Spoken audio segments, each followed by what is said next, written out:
Hi everyone, मेरा नाम है सक्षम शर्मा और आज की इस वीडियो में हम करने वाले हैं गेट सीएसई 2025 शिफ्ट सेकंड का ये हमारा पीवाईक्यू है जिसको आज हम सॉल्व करने वाले हैं। तो ये क्या दे रखा है, which of the following is और are part of an instruction set architecture of a processor. तो ये और चार ऑप्शन हमें यहाँ पर दे रखे हैं। तो बोला क्या क्वेश्चन में, बोला गया है कि इनमें से कौन सा इंस्ट्रक्शन सेट आर्किटेक्चर है प्रोसेसर का, यानी कि प्रोसेसर के इंस्ट्रक्शन सेट आर्किटेक्चर में इनमें से कौन कौन सा आता है। तो इसको सॉल्व करने के लिए आपको पता होना चाहिए इंस्ट्रक्शन सेट आर्किटेक्चर आखिरकार होता क्या है ऑफ अ प्रोसेसर, यानी कि क्या है instruction set architecture of a processor यानी कि सीपीयू। तो मीनिंग क्या हुआ, बस यही दो चीज का, यही इसका मीनिंग अगर हमें बताया तो हम ये सारे पॉइंट्स में से देख सकते हैं कौन सा सही पॉइंट है। तो क्या है इंस्ट्रक्शन सेट आर्किटेक्चर। जैसे कि अगर हम बात करें इस सब्जेक्ट की, सब्जेक्ट का भी नाम क्या है यहाँ पर हमारा सीओए है, कंप्यूटर ऑर्गेनाइजेशन एंड आर्किटेक्चर। तो यहाँ पर भी क्या हो रहा है, कंप्यूटर ऑर्गेनाइजेशन ऑर्गेनाइज भी हो रहा है और कंप्यूटर का आर्किटेक्चर भी है, यानी कि दो वर्ड से मिलकर बना है ये, कंप्यूटर आर्किटेक्चर भी है और कंप्यूटर ऑर्गेनाइजेशन भी है इसमें, है ना। तो इसका मतलब अगर हमने समझ लिया, यानी कि इसमें भी इंस्ट्रक्शन सेट आर्किटेक्चर आ रहा है, इसमें भी कंप्यूटर आर्किटेक्चर आ रहा है। मतलब क्या है इसका, सब्जेक्ट का यहाँ पर क्या है, कंप्यूटर आर्किटेक्चर का मतलब होता है, आर्किटेक्चर का मतलब क्या होता है स्ट्रक्चर बनाना, डिजाइन बनाना। जैसे कोई बिल्डिंग बनती है उसका भी हम क्या करते हैं, स्ट्रक्चर बनाते हैं, डिजाइन बनाते हैं। तो यहाँ पर भी सेम मीनिंग यही है। कंप्यूटर आर्किटेक्चर का मतलब है एक कंसेप्चुअल डिजाइन बनाना जो बताएगा कि कौन कौन से फंडामेंटल ऑपरेशंस परफॉर्म करे जा सकते हैं हमारे सिस्टम द्वारा।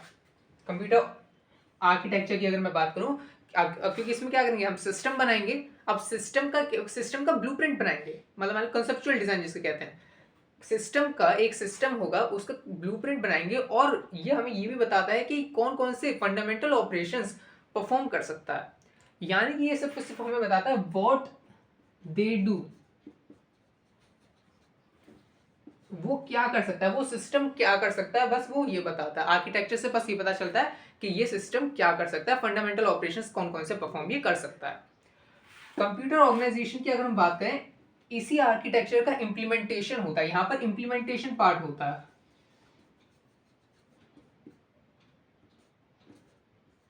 यहाँ पर इम्प्लीमेंटेशन पार्ट होता है, ठीक है। यहाँ पर कंसेप्चुअल डिजाइन बनाया जाता है, इसमें बताया जाता है कि फंडामेंटल ऑपरेशंस क्या क्या परफॉर्म कर सकता है सिस्टम, और वो सिस्टम को बनाने का इम्प्लीमेंटेशन का काम, यानी कि फिजिकल पार्ट क्या होगा यहाँ पर, फिजिकल पार्ट्स का इंटरकनेक्शन कंप्यूटर ऑर्गेनाइजेशन में होगा, ठीक है। ये लॉजिकली होगा, ये फिजिकल होगा, ठीक है। अब हम क्या करते हैं, अब इंस्ट्रक्शन सेट आर्किटेक्चर का मतलब क्या है, इंस्ट्रक्शन का architecture of a processor, processor के इंस्ट्रक्शन का आर्किटेक्चर, यानी कि प्रोसेसर कौन कौन से इंस्ट्रक्शंस हमें इंस्ट्रक्शंस प्रोवाइड करता है, यानी कि सीपीयू कौन कौन से फंडामेंटल ऑपरेशंस परफॉर्म कर सकता है, वो हमें क्या बताता है, आईएस से बताता है। यहाँ पर सिस्टम की बात हो रही है, ये तो पूरा सब्जेक्ट ही है। यहाँ पर सिस्टम का ब्लूप्रिंट है, सिस्टम का ब्लूप्रिंट बता रहा है कि कौन कौन सा फंडामेंटल ऑपरेशंस परफॉर्म कर सकता है वो सिस्टम। यहाँ पर इंस्ट्रक्शन सेट आर्किटेक्चर क्या बता रहा है ऑफ ऑफ सीपीयू, कि सीपीयू कौन कौन से इंस्ट्रक्शंस परफॉर्म कर सकता है, कौन कौन से इंस्ट्रक्शन परफॉर्म कर सकता है, सिर्फ और सिर्फ ये बता रहा है। यहाँ पर भी इंप्लीमेंटेशन पार्ट नहीं होगा, क्योंकि ये क्या है आर्किटेक्चर, यहाँ पर भी इंप्लीमेंटेशन पार्ट कुछ नहीं होगा। यहाँ पर क्या क्या आएगा फिर ये बताओ। यहाँ पर देखो सिर्फ और सिर्फ क्या आएगा, जैसे कि इंस्ट्रक्शंस मैंने बताया, इंस्ट्रक्शन कौन कौन से परफॉर्म करता है,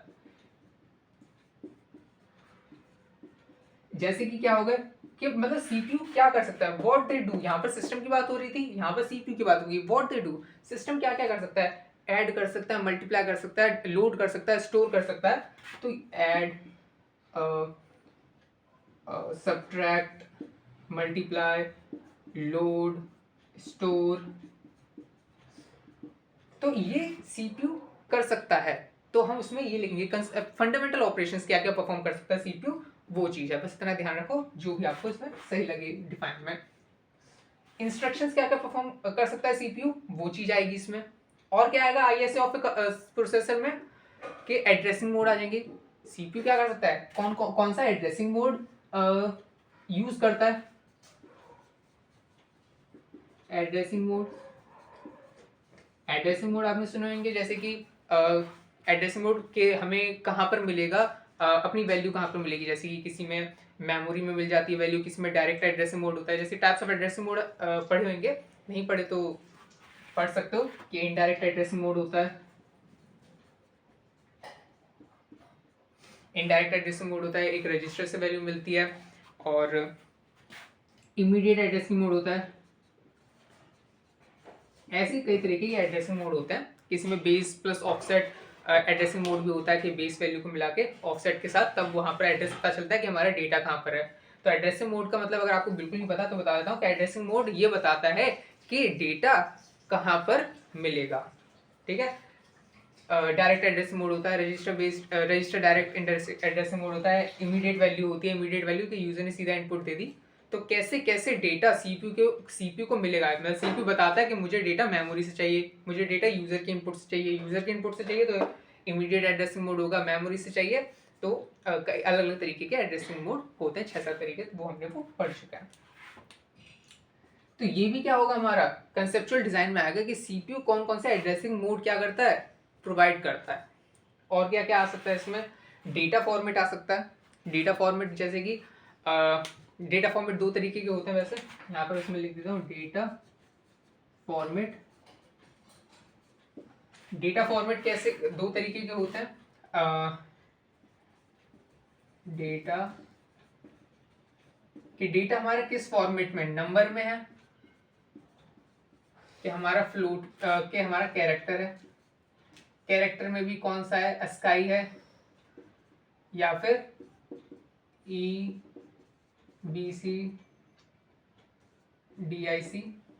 इसमें है। नंबर्स में क्या होता है, फिक्स पॉइंट होते हैं और एक फ्लोटिंग पॉइंट होता है। Fixed floating point, floating point, ठीक है। तो डेटा फॉर्मेट भी बताता है कि डेटा किस फॉर्मेट का है, ठीक है। फ्लोटिंग पॉइंट रिप्रेजेंटेशन आपने पढ़ा होगा क्योंकि ये भी इसमें पीवाई क्यू आता है। तो हमारा जो डेटा फॉर्मेट है वो किस तरीके का है, यानी कि जो सीपीयू, और क्या बताता है कि सीपीयू रजिस्टर्स कौन कौन से यूज करता है सीपीयू। जैसे कि रजिस्टर क्या क्या होते हैं, जनरल पर्पस रजिस्टर्स होते हैं, ठीक है। जनरल पर्पस रजिस्टर होते हैं R0 से R39 तक, ठीक है, 31 का होता है, ठीक है। जनरल पर्पस रजिस्टर्स हो गए।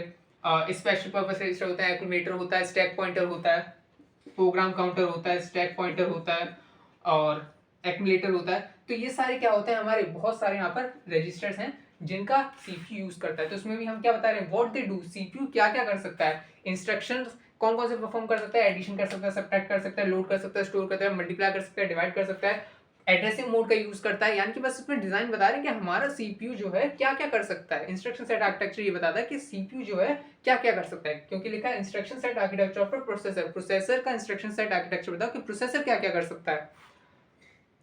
ब्लूप्रिंट, तो इसमें क्या है, ऐड कर सकता है, ये कर सकता है। एड्रेसिंग मोड में बताया कि वो वैल्यू कहाँ से लेना चाहता है, डेटा जो है मेमोरी से लेना चाहता है कि यूजर इनपुट लेना चाहता है कि क्या कहते हैं, रजिस्टर से वैल्यू लेना चाहता है, तो वो सारी चीजें हैं। डेटा फॉर्मेट बताता है, डेटा फॉर्मेट के किस फॉर्मेट में हमारा डेटा प्रेजेंट है। जैसे कि अगर हमारा डेटा नंबर की फॉर्मेट में प्रेजेंट है तो कौन से नंबर की फॉर्मेट में प्रेजेंट है, फिक्स्ड पॉइंट या फिर फ्लोटिंग पॉइंट। फिक्स्ड पॉइंट में भी 2 पॉइंट आ जाते हैं, 2 आ जाते हैं, साइंड और अनसाइंड, ठीक है। तो डेटा अगर हमारा नंबर है तो इस कैटेगरी में आ जाता है। डेटा फॉर्मेट, डेटा अगर हमारा कैरेक्टर है तो कौन से उसका है, ASCII वैल्यू है कि EBCDIC वैल्यू है, कौन सी वैल्यू की। ये सीपीयू का क्या है, खासियत है कि बता रहे हैं कि मैं ये कर सकता हूँ। नंबर आएगा तो नंबर कौन सा है, उसका साइन अनसाइन वो सब करके यहाँ पर क्या है वो बता रहे हैं कि ये सारी चीजें मैं डिफाइन कर सकता हूँ कि नंबर है कि कैरेक्टर है, ये सारी चीजों के बेसिस पे। ये सब आपने डिफरेंट डिफरेंट चैप्टर में पढ़े होंगे। रजिस्टर कौन कौन से यूज करता है, ये भी ब्लूप्रिंट में आ गया कि कौन कौन से रजिस्टर सीपीयू यूज करता है। जनरल पर्पस रजिस्टर हो गए, कुछ स्पेशल पर्पस रजिस्टर्स होते हैं, स्टैक पॉइंटर, प्रोग्राम काउंटर, ये सारे। तो ये सारी चीजें यहाँ पर होती हैं, ठीक है। तो ये चीज होगी। अब इसको हम क्या करते हैं, अब इन सॉल्व करने पे आते हैं। The size of the cache memory, cache memory का साइज। हाँ, हमने ये नहीं देखा कि कौन कौन सी चीजें इंस्ट्रक्शन सेट आर्किटेक्चर में नहीं आएंगी, कौन कौन सी चीजें नहीं आएंगी जो सीओए में आ रही हैं, सॉरी सीओ में आ रही है, कंप्यूटर ऑर्गेनाइजेशन में आ रही है, यानी कि इंप्लीमेंटेशन वाली पार्ट। फिजिकल पार्ट लिखना गलत है, क्योंकि फिजिकल पार्ट उनका इंटरकनेक्शन इसमें आता है, ठीक है। इम्प्लीमेंटेशन वाली पार्ट, ठीक है, मतलब फिजिकल पार्ट्स का इंटरकनेक्शन इसमें ही आता है, लेकिन मैं वैसे लिख नहीं रहा हूँ, बस फिजिकल पार्ट, वरना फिजिकल पार्ट में सोचोगे जो फिजिकली चीजें, फिजिकल चीज तो सब है, कैश मेमोरी फिजिकली है, तो वैसे नहीं, इसलिए इम्प्लीमेंटेशन वाला पार्ट जो होगा वो इसमें आएगा, ब्लूप्रिंट वाला पार्ट इसमें आएगा, ठीक है। The size of the cache memory, लेकिन अब इसको हमें भूल जाना है, क्योंकि अब हम सीपीयू और इंस्ट्रक्शन सेट आर्किटेक्चर देख रहे हैं। सीपीयू कौन कौन से इंस्ट्रक्शंस परफॉर्म कर सकता है, सीपीयू क्या क्या कर सकता है, वो चीज हम देख रहे हैं। तो ISA में कौन सी चीजें नहीं आएंगी, इसकी अगर मैं बात करूं, कौन सी चीजें नहीं आएंगी, जो इम्प्लीमेंटेशन वाला पार्ट होगा वो नहीं आएगा, कि ये प्रोग्राम फास्ट है, ये प्रोग्राम स्लो है, ये वाला पार्ट नहीं आएगी, कि इसको हमें फास्ट बनाना है, ये सारी चीजें नहीं आएंगी। बस इसमें बताता है कि सीपीयू क्या क्या कर सकता है, ब्लूप्रिंट बस ये बताता है कि ये सारी चीजें होंगी, ये नहीं करता कि ये स्पीड कितनी तेज हो जाए, कि स्लो हो जाए, कि कैश का साइज बढ़ जाए, कि कैश का साइज घट जाए, ये सारी चीजें इसमें नहीं होती। बस ये अपनी चीजें बताता कि मैं ये चीजें कर सकता हूँ, बस, और कुछ नहीं बताता। The size of the cache memory किस में आएगा, ये ISA में आएगा। पहले मैं इसको मिटा देता हूँ, इसको बस समझाने के लिए बनाया था मैंने।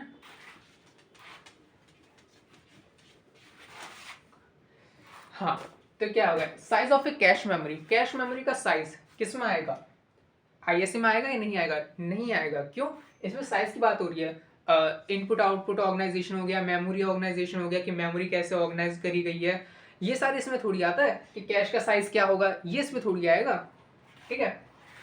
The clock frequency of the processor, clock frequency of the processor, यानी कि प्रोसेसर की क्या किस क्लॉक फ्रीक्वेंसी पे काम कर रहा है, अलग अलग सीपीयू की अलग अलग होती है, लेकिन ये भी इसमें क्या है, नहीं आएगा। The number of cache memory level, cache memory के लेवल्स क्या क्या है, कि 1 लेवल होता है, 2 लेवल होता है, 3 लेवल होता है, लेवल ऑफ कैश मेमोरी होती है। तो ये भी हमारा क्या होगा, ये भी इंप्लीमेंटेशन वाला पार्ट है ना, इसमें भी क्या इंप्लीमेंटेशन वाला पार्ट है सब, कि कैश का साइज क्या होगा, ये इंप्लीमेंट करेंगे तभी तो होगा। कैश का साइज हम क्या इंप्लीमेंट कर रहे हैं, फ्रीक्वेंसी क्या रहेगी, प्रोसेसर की अलग अलग, प्रोसेसर की अलग अलग फ्रीक्वेंसी होती है, वो उनके इंप्लीमेंटेशन पे डिपेंड कर रहा है, तो ये भी नहीं होगा हमारा answer. The number of cache memory level, cache memory के कितने लेवल्स रहेंगे, है ना, किसी किसी में कम लेवल होंगे, किसी में ज्यादा होंगे, किसी में लेवल 1 2 3 अलग अलग लेवल होंगे, किस पे डिपेंड करता है, इंप्लीमेंटेशन पे डिपेंड करता है, तो इसमें नहीं आएगा ISA में। The total number of registers, total number of registers कितने हैं हमारे सीपीयू में, तो वो किस पे डिपेंड करता है, वो ISA पे आएगा, है ना। तो ये तीनों हमारे हो गए इंप्लीमेंटेशन वाला पार्ट, ये हो गया हमारा ब्लूप्रिंट वाला पार्ट, जो कि हमने यहाँ पे लिखा भी है। रजिस्टर्स वाला भी पार्ट इसमें आता है, कि सीपीयू क्या कर सकता है, वो क्या बताता है कि मैं ये सारे इंस्ट्रक्शन प्रोवाइड कर सकता हूँ, मैं एड्रेसिंग मोड बताता हूँ, मेरा डेटा किस फॉर्मेट में करता हूँ वो बताता हूँ, टोटल लेंथ भी बता देता है, कि इंस्ट्रक्शन जो है इतने बिट का मैं इंस्ट्रक्शंस मैं देता हूँ। रजिस्टर बताता है कि ये सारी रजिस्टर्स मेरे पास हैं, इन सब का मैं क्या करता हूँ, यूज करता हूँ, ठीक है। ये सारे लॉजिकल पार्ट बताता है। अब फिजिकल वाला पार्ट, इंप्लीमेंटेशन वाला पार्ट लिखा था कि कैश का साइज क्या होगा, इंप्लीमेंटेशन पर डिपेंड करता है, ये भी इंप्लीमेंटेशन, ये भी इंप्लीमेंटेशन, ये हो गया हमारा आर्किटेक्चर वाला पार्ट। सो 2 वर्ड याद रखना है, इंप्लीमेंटेशन और ब्लूप्रिंट, ठीक है। आर्किटेक्चर कहीं पर भी वर्ड देखो, सिर्फ बता देना कि जो डिजाइन वाला पार्ट है बस वही टिक करो, और अगर आर्किटेक्चर वाला नहीं है तो वो सारे ऑप्शन एलिमिनेट करने के काम आएंगे। तो इसी के साथ हमारा ये वाला जो PYQ है हो गया solve. So thank you for watching this video.